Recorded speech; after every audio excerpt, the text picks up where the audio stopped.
Hello friend, स्वागत है आपका अपने चैनल आज क्लास में। आज सामाजिक विज्ञान का सेंटर परीक्षा हुआ है तो इसका आंसर की हम आपको बताएंगे और आप लोग मिला लीजिए कि आपका कितना सही हुआ है। और बहुत जगह पर आज सामाजिक विज्ञान का सेंटर परीक्षा नहीं हुआ है तो उनके लिए ये वीडियो काफी महत्वपूर्ण है। बिल्कुल यही क्वेश्चन पेपर आपके सेंटर परीक्षा में रहेगा तो इस वीडियो को आप लोग शुरू से लेके अंत तक देखिएगा। और चैनल को अभी तक आप सब्सक्राइब नहीं किए हैं तो चैनल को सब्सक्राइब कर लीजिएगा। और सब्सक्राइब करने के बाद एक बेल आइकन आता है तो बेल आइकन को दबा के ऑल पे कर लीजिएगा ताकि जब भी लाइव क्लास हो तो आपके पास नोटिफिकेशन पहुंचता रहे। तो आइए शुरू करते हैं पहले नंबर प्रश्न से। जो ये क्वेश्चन पेपर था इसमें 80 ऑब्जेक्टिव प्रश्न था जिसमें से आपको 40 ही बनाना था और आप लोग 40 बहुत ही आसानी से बना चुके होंगे क्योंकि जो हम पढ़ाए थे बिल्कुल वही आया था। अगर आप लोग हमसे पढ़ते हैं तो आपको पता होगा। तो यहाँ पे देखिए पहला नंबर प्रश्न है कि रूस की बोल्शेविक क्रांति का नेतृत्व किसने किया। यहाँ पे आपको बताना है कि रूस की बोल्शेविक क्रांति का नेतृत्व किसने किया तो लेनिन ने किया। यहाँ पे सी वाला ऑप्शन बिल्कुल ही सही हो जाएगा। आइए देखते हैं अगला प्रश्न दो नंबर प्रश्न है कि बोल्शेविक क्रांति कब हुई। यहाँ पे ये सबको पता है और ये प्रश्न कई बार पढ़ाए हैं कि बोल्शेविक क्रांति कब हुई तो 1917 में हुआ, नवंबर 1917 में। यहाँ पे सी वाला ऑप्शन बिल्कुल ही सही हो जाएगा। ये देखते हैं अगला प्रश्न तीन नंबर प्रश्न है कि साइमन आयोग बोलिए या साइमन कमीशन बोलिए।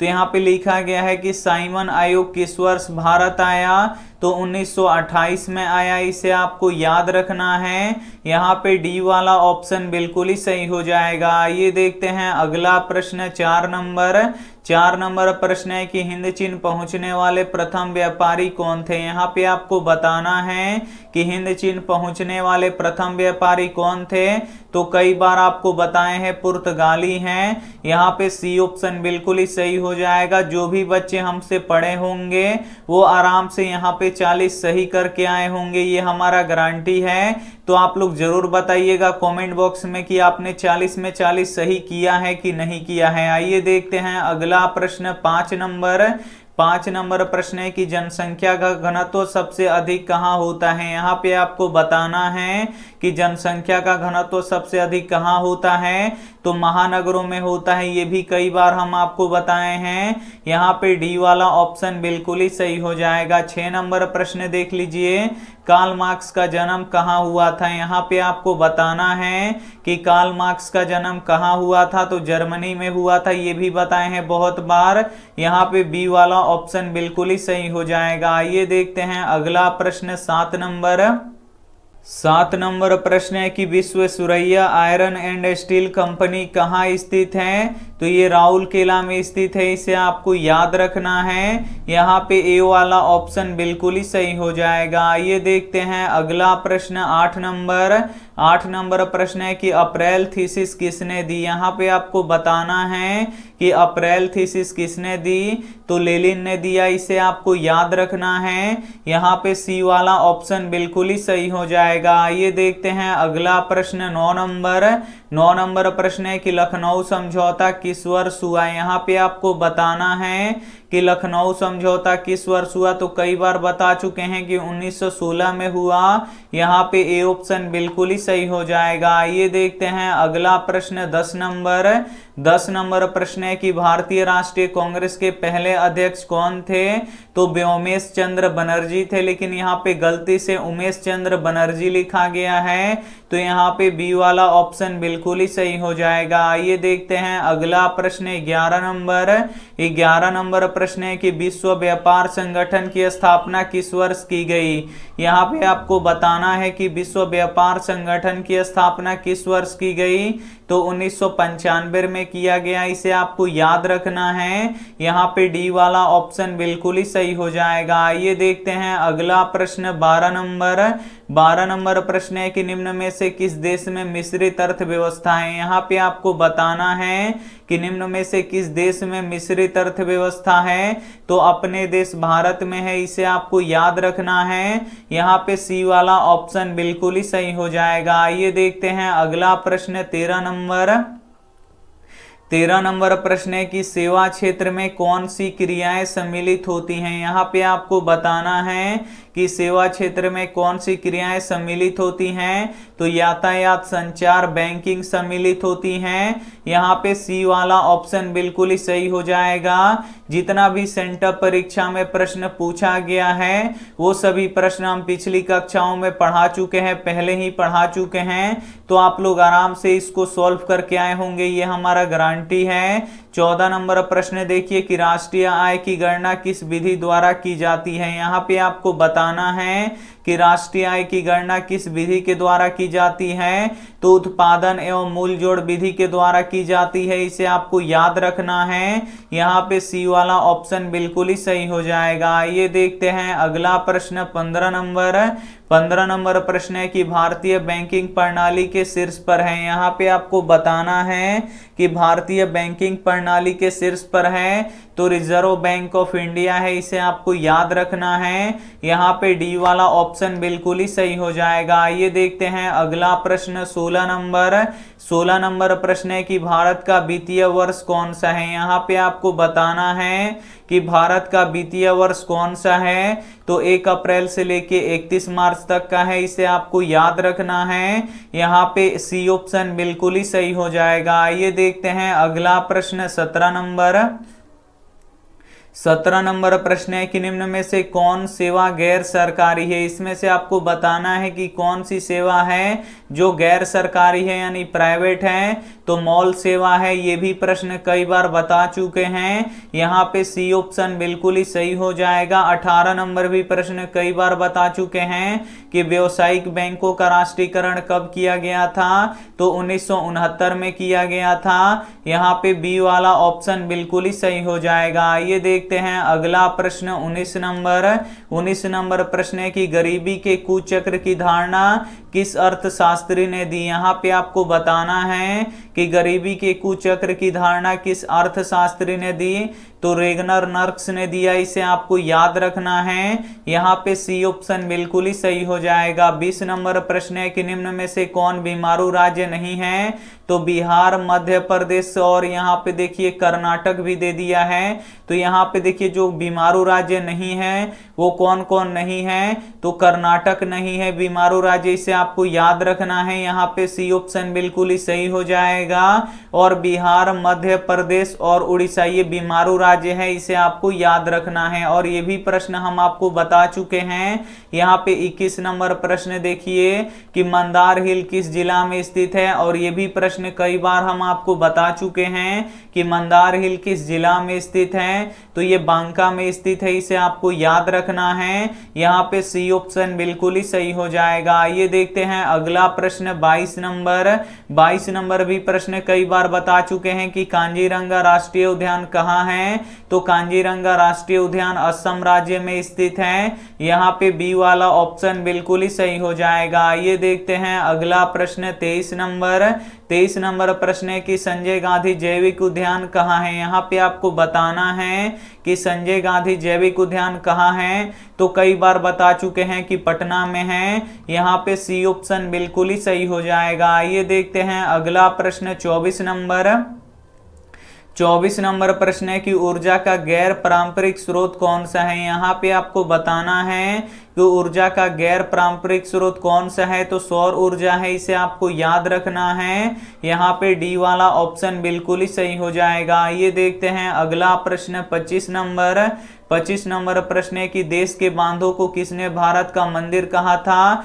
कई बार ये प्रश्न हम आपको बता चुके हैं, तो पंडित जवाहरलाल नेहरू ने कहा था, तो यहाँ पे JL नेहरू शॉर्ट में लिखा गया है, तो यहाँ पे सी वाला ऑप्शन बिल्कुल ही सही हो जाएगा। ये देखते हैं अगला प्रश्न 26 26 नंबर प्रश्न है कि काली मृदा का दूसरा नाम क्या है? तो काली मृदा का दूसरा नाम रेगुन मिट्टी है, इसे आपको याद रखना है। यहाँ पे बी ऑप्शन बिल्कुल ही सही हो जाएगा। ये देखते हैं अगला प्रश्न 27 नंबर। और 27 नंबर भी प्रश्न कई बार बता चुके हैं कि सुनामी का प्रमुख कारण क्या है?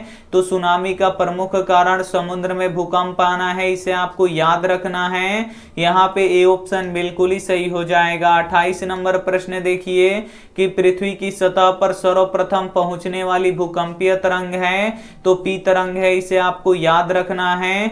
यहाँ पे ए ऑप्शन बिल्कुल ही सही हो जाएगा। आइए देखते हैं अगला प्रश्न 29 नंबर। 29 नंबर प्रश्न है कि जलने पर क्या प्राथमिक उपचार होनी चाहिए? यहाँ पे आपको बताना है कि जलने पर क्या प्राथमिक उपचार होना चाहिए। तो ठंडा पानी डालना चाहिए, इसे आपको याद रखना है। यहाँ पे ए ऑप्शन बिल्कुल ही सही हो जाएगा। ये देखते हैं अगला प्रश्न 30 नंबर। 30 नंबर प्रश्न है कि भाखड़ा नांगल बांध किस नदी पर बना है? तो कई बार बता चुके हैं कि सतलज नदी पर बना है। यहाँ पे सी ऑप्शन बिल्कुल ही सही हो जाएगा। 31 नंबर प्रश्न देखिए, ये भी कई बार बता चुके हैं कि भोपाल गैस त्रासदी में किस गैस का रिसाव हुआ था? तो मिथाइल आइसोसाइनाइड का रिसाव हुआ था, इसे आपको याद रखना है। यहाँ पे सी ऑप्शन बिल्कुल ही सही हो जाएगा। अगर आपको फाइनल बोर्ड परीक्षा में 480 प्लस नंबर लाना है तो आपको हमारे व्हाट्सएप ग्रुप में जुड़ना पड़ेगा और आपको हमसे पढ़ना पड़ेगा। अगर आप लोग मन लगा के पढ़ दिए तो 480 प्लस किसी कोई भी नहीं रोक सकता है, ये हमारा गारंटी है। और हम यहाँ पे अपना व्हाट्सएप नंबर लिख देते हैं 87 89 30 7304। अगर आप लोग हमसे पढ़ते हैं तो आपको ये पेपर देके समझ में आ गया होगा कि सर कैसे पढ़ाते हैं और इनका पढ़ाया हुआ कितना आता है, आपको खुद ही पता है। तो अगर अभी तक आप हमारे व्हाट्सएप ग्रुप में नहीं जुड़े हैं तो ये हमारा नंबर है, आप लोग जुड़ जाइएगा। 32 नंबर प्रश्न देखिए कि राउरकेला इस्पात संयंत्र कहाँ है? तो ये ओडिशा में है, इसे आपको याद रखना है। यहाँ पे बी वाला ऑप्शन बिल्कुल ही सही हो जाएगा। आइए देखते हैं अगला प्रश्न 33 नंबर। 33 नंबर प्रश्न है कि पहला अंतरराष्ट्रीय पृथ्वी सम्मेलन कहाँ हुआ था? यहाँ पे आपको बताना है कि पहला अंतरराष्ट्रीय पृथ्वी सम्मेलन कहाँ हुआ था? तो रियो डी जेनेरियो में हुआ था, इसे आपको याद रखना है। यहाँ पे डी वाला ऑप्शन बिल्कुल ही सही हो जाएगा। आइए देखते हैं अगला प्रश्न 34 नंबर। 34 नंबर प्रश्न है कि कपास के लिए उपयुक्त मृदा है, यानी यहाँ पे आपको बताना है कि कपास के लिए उपयुक्त यानी सबसे अच्छी मिट्टी कौन सी है? तो काली मिट्टी है और काली मिट्टी को रेगुन मिट्टी कहा जाता है। यहाँ पे ए ऑप्शन बिल्कुल ही सही हो जाएगा। ये देखते हैं अगला प्रश्न 35 नंबर। 35 नंबर प्रश्न है कि कौन प्राकृतिक आपदा विस्तृत क्षेत्र को प्रभावित करती है, यानी बहुत ही ज्यादा क्षेत्र को प्रभावित करती है? तो भूकंप करता है, इसे आपको याद रखना है। यहाँ पे ए ऑप्शन बिल्कुल ही सही हो जाएगा। 36 नंबर प्रश्न देखिए कि विश्व में सबसे बड़ा प्रजातंत्र तांत्रिक देश है। यहाँ पे आपको बताना है कि विश्व में सबसे बड़ा प्रजातांत्रिक यानी लोकतंत्र कौन सा देश में है? तो अपने देश भारत में है, इसे आपको याद रखना है। यहाँ पे ए ऑप्शन बिल्कुल ही सही हो जाएगा। आइए देखते हैं अगला प्रश्न 37 नंबर। 37 नंबर प्रश्न है कि हाल ही में कौन सा भारतीय राज्य 2 केंद्र शासित प्रदेशों में बदल गया? तो जम्मू और कश्मीर बदल गया, इसे आपको याद रखना है। यहाँ पे बी ऑप्शन बिल्कुल ही सही हो जाएगा। पहला एक केंद्र शासित प्रदेश बना जम्मू कश्मीर और दूसरा बना लद्दाख। तो पहले 7 केंद्र शासित प्रदेश थे, अब 2 नए और केंद्र शासित प्रदेश बन गए हैं, तो कितने हो गए? टोटल 9 हो गए। तो ये भी साथ में आपको याद रखना है। आइए देखते हैं अगला प्रश्न 38 नंबर। 38 नंबर प्रश्न है कि पंचायती राज्य का उच्चतम स्तर क्या है? तो जिला परिषद है, इसे आपको याद रखना है। यहाँ पे सी ऑप्शन बिल्कुल ही सही हो जाएगा। आइए देखते हैं अगला प्रश्न 39 नंबर। 39 नंबर प्रश्न है कि निम्न में से कौन संघ राज्य की विशेषता नहीं है? तो एक पक्षीय विधायिका नहीं है, इसे आपको याद रखना है। इसमें द्विपक्षीय विधायिका होता है। यहाँ पे सी ऑप्शन बिल्कुल ही सही हो जाएगा। ये देखते हैं अगला प्रश्न 40 नंबर। 40 नंबर प्रश्न है कि संपूर्ण क्रांति का नेतृत्व किसने किया? कई बार आपको बता चुके हैं कि जयप्रकाश नारायण जी ने किया है। यहाँ पे ए ऑप्शन बिल्कुल ही सही हो जाएगा। आइए देखते हैं अगला प्रश्न 41 नंबर।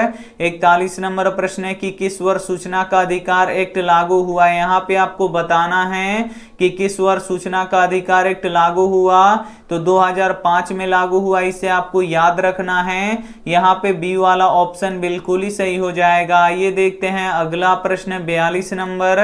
42 नंबर प्रश्न है कि भारत में किस प्रकार की शासन प्रणाली है। तो भारत में किस प्रकार की शासन प्रणाली है, तो संघीय और संसदीय है, इसे आपको याद रखना है। यहाँ पे बी वाला ऑप्शन बिल्कुल ही सही हो जाएगा। ये देखते हैं अगला प्रश्न 43 नंबर। 43 नंबर प्रश्न है कि क्षेत्रवाद की भावना का एक कुपरिमाण है। यहाँ पे आपको बताना है कि क्षेत्रवाद की भावना का एक कुपरिमाण है तो अलगाववाद है, इसे आपको याद रखना है। यहाँ पे डी वाला ऑप्शन बिल्कुल ही सही हो जाएगा। ये देखते हैं अगला प्रश्न 44 नंबर। 44 नंबर प्रश्न है कि महेंद्र सिंह टिकैत के नेतृत्व में भारत में किस आंदोलन को चलाया गया। यहाँ पे आपको बताना है कि महेंद्र सिंह टिकैत के नेतृत्व में भारत में किस आंदोलन को चलाया गया, तो भारतीय किसान यूनियन का आंदोलन चलाया गया, क्योंकि जो महेंद्र सिंह टिकैत थे ये भारतीय किसान यूनियन के नेता थे। यहाँ पे ए ऑप्शन बिल्कुल ही सही हो जाएगा। ये देखते हैं अगला प्रश्न 45 नंबर। 45 नंबर प्रश्न है कि निम्न में से भारत का सबसे पुराना राजनीतिक दल कौन है, तो भारतीय राष्ट्रीय कांग्रेस है, इसे आपको याद रखना है। यहाँ पे डी ऑप्शन बिल्कुल ही सही हो जाएगा। और भारतीय राष्ट्रीय कांग्रेस का स्थापना कब हुआ, तो 1885 को हुआ, तो ये भी साथ में आपको याद रखना है। आइए देखते हैं अगला प्रश्न 46 नंबर। 46 नंबर प्रश्न है कि विविधताओं के बीच सामंजस्य की स्थापना की सर्वाधिक क्षमता किस शासन व्यवस्था में होती है, तो लोकतंत्र में होता है, इसे आपको याद रखना है। यहाँ पे सी ऑप्शन बिल्कुल ही सही हो जाएगा। ये देखते हैं अगला प्रश्न 47 नंबर।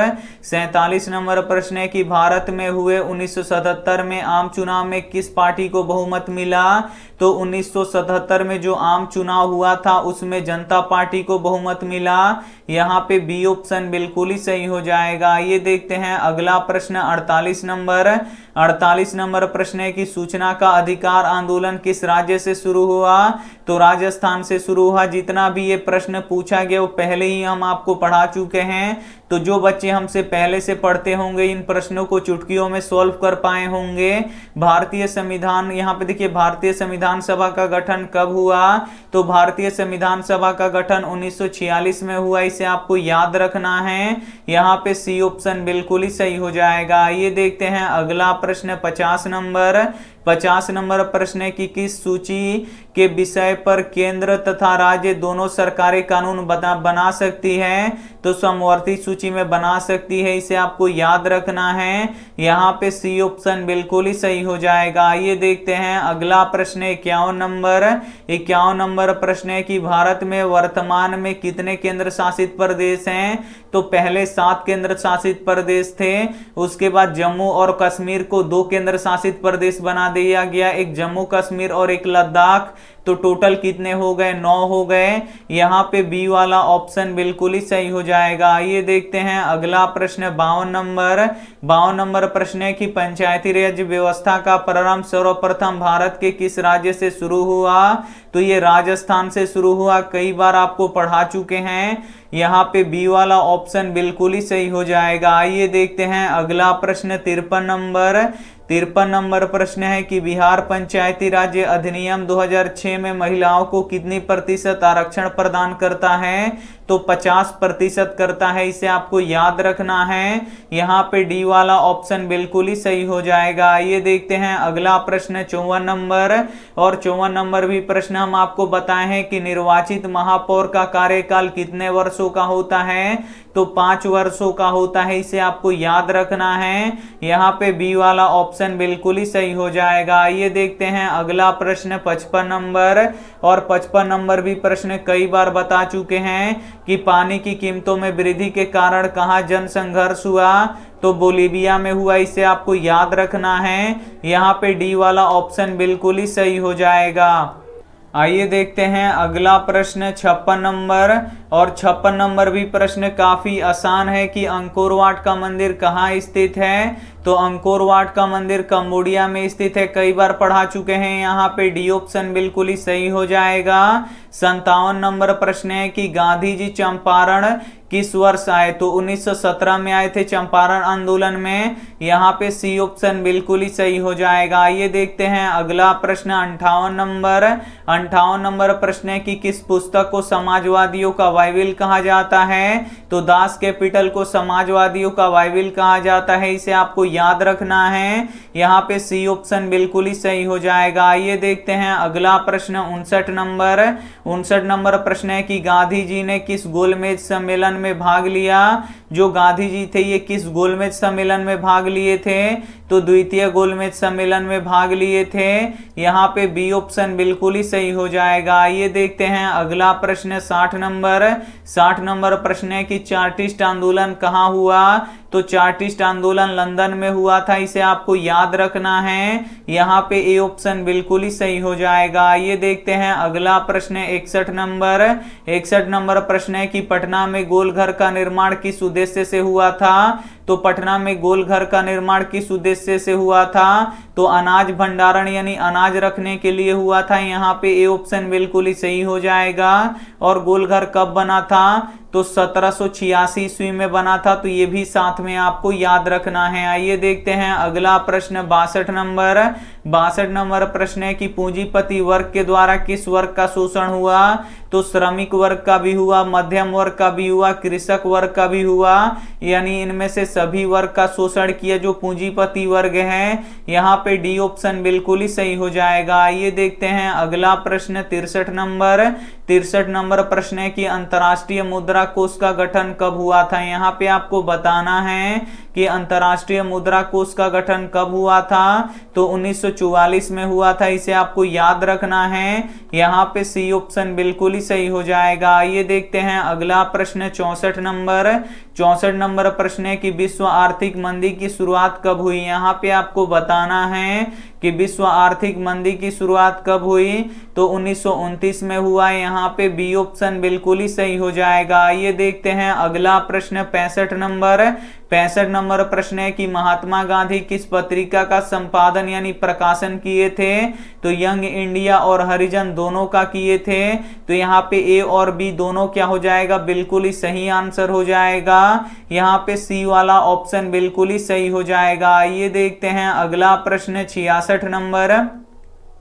66 नंबर प्रश्न है कि विश्व में दूध का सर्वाधिक उत्पादन किस देश में होता है? तो अमेरिका में होता है। अमेरिका पहले स्थान पे है दूध उत्पादन करने में और भारत दूसरे स्थान पर है, तो ये भी साथ में आपको याद रखना है। आइए देखते हैं अगला प्रश्न 67 नंबर प्रश्न है कि द्वितीय पृथ्वी सम्मेलन का आयोजन कहाँ हुआ? तो कहाँ हुआ? जोहान्सबर्ग में हुआ, इसे आपको याद रखना है। यहाँ पे डी ऑप्शन बिल्कुल ही सही हो जाएगा। आइए देखते हैं अगला प्रश्न 68 नंबर प्रश्न है कि बिहार में अति जल दोहन से किस तत्व का संकेंद्रीकरण बढ़ा है? कई बार हम आपको बताए हैं, तो आर्सेनिक का बढ़ा है, इसे आपको याद रखना है। यहाँ पे सी ऑप्शन बिल्कुल ही सही हो जाएगा। आइए देखते हैं अगला प्रश्न 69 नंबर प्रश्न है कि ग्रीन बुक में सम्मिलित किया गया है। तो ग्रीन बुक में किसी सम्मिलित किया गया है? तो असाधारण पशुओं की सूची है, इसे आपको याद रखना है। यहाँ पे बी ऑप्शन बिल्कुल ही सही हो जाएगा। आइए देखते हैं अगला प्रश्न 70 नंबर। कई बार हम आपको बताए हैं कि गिर राष्ट्रीय उद्यान कहाँ स्थित है? तो जो गिर राष्ट्रीय उद्यान है ये गुजरात में स्थित है। यहाँ पे सी ऑप्शन बिल्कुल ही सही हो जाएगा। आइए देखते हैं अगला प्रश्न 71 नंबर प्रश्न है कि 1 टन इस्पात बनाने में कितने मैग्नीज का उपयोग होता है? यहाँ पे आपको बताना है कि 1 टन इस्पात बनाने में कितने मैग्नीज का उपयोग होता है। कई बार बताए हैं 10 केजी यानी 10 किलोग्राम का उपयोग होता है। यहाँ पे बी ऑप्शन बिल्कुल ही सही हो जाएगा। आइए देखते हैं अगला प्रश्न 72 नंबर प्रश्न है कि निम्न में से कौन ऊर्जा स्रोत अनवीकरणीय है? इसमें से आपको बताना है कि कौन अनवीकरणीय है, यानी वो एक बार में खत्म हो जाएगा और पुनः हम उसे बना नहीं सकते हैं, तो पेट्रोलियम है। यहाँ पे डी वाला ऑप्शन बिल्कुल ही सही हो जाएगा। आइए देखते हैं अगला प्रश्न 73 73 नंबर प्रश्न है कि वर्षा ऋतु में कौन सी फसल बोई जाती है, तो खरीफ फसल बोई जाती है, इसे आपको याद रखना है। और खरीफ फसल कौन सी होती है, तो धान होती है, तो ये भी साथ में आपको याद रखना है। आइए देखते हैं अगला प्रश्न 74 नंबर प्रश्न है कि द्वितीय क्षेत्र संबंधित है, तो द्वितीय क्षेत्र किससे संबंधित है, तो ये औद्योगिक क्षेत्र से संबंधित है। यहाँ पे बी वाला ऑप्शन बिल्कुल ही सही हो जाएगा। आइए देखते हैं अगला प्रश्न 75 नंबर प्रश्न है कि पटना शहर किस नदी के किनारे बसा है। यहाँ पे आपको बताना है कि पटना शहर किस नदी के किनारे बसा है, तो गंगा नदी के किनारे बसा है, इसे आपको याद रखना है। यहाँ पे सी ऑप्शन बिल्कुल ही सही हो जाएगा। आइए देखते हैं अगला प्रश्न 76 नंबर प्रश्न है कि निम्न में से कौन आपदा मानव जनित है। इसमें से आपको बताना है कि कौन सा आपदा है जो मानव जनित है,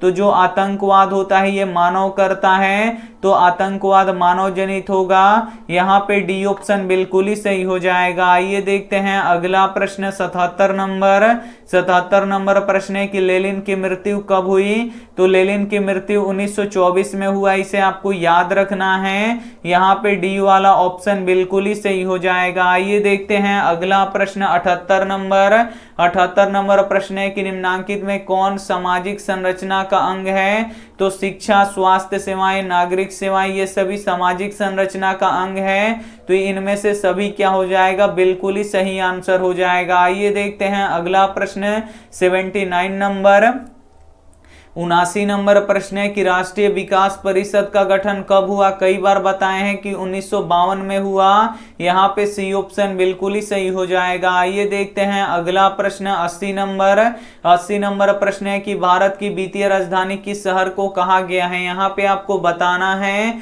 कि भारत की वित्तीय राजधानी किस शहर को कहा गया है, तो मुंबई को कहा गया है, इसे आपको याद रखना है। यहाँ पे ए ऑप्शन बिल्कुल ही सही हो जाएगा। अगर आपको विज्ञान का जो क्वेश्चन पेपर है, लीक क्वेश्चन पेपर, उसको देखना है तो कमेंट बॉक्स में मिलेगा, या हमें से बोल दीजिएगा कि सर यहाँ पे अपने व्हाट्सएप ग्रुप, हम यहाँ पे अपना व्हाट्सएप नंबर लिख देते हैं 8789307304। यहाँ पे देखिए हिंदी का जो पेपर लीक हुआ है उसको भी बना चुके हैं, संस्कृत का भी बना चुके हैं, गणित का भी बना चुके हैं, और विज्ञान का भी बना चुके हैं, और अभी हम सामाजिक विज्ञान का बता दिए हैं, तो सबका बना दिए हैं। अगर आपको चाहिए तो इस नंबर पे आपको बोल देना है कि सर हमें ग्रुप में जोड़ दीजिए। उस ग्रुप में जोड़ते ही सभी का हम यहाँ पे क्या करेंगे, लिंक भेज देंगे। आप लोग वहां से देख के यूट्यूब में जाएगा वो लिंक, और आप लोग यूट्यूब से देख सकते हैं, और इसे आप लोग को याद करके जाना है। अगर वीडियो अच्छा लगा हो तो वीडियो को आप लोग लाइक कर दीजिए। अब आप हमें बताइए कि आपने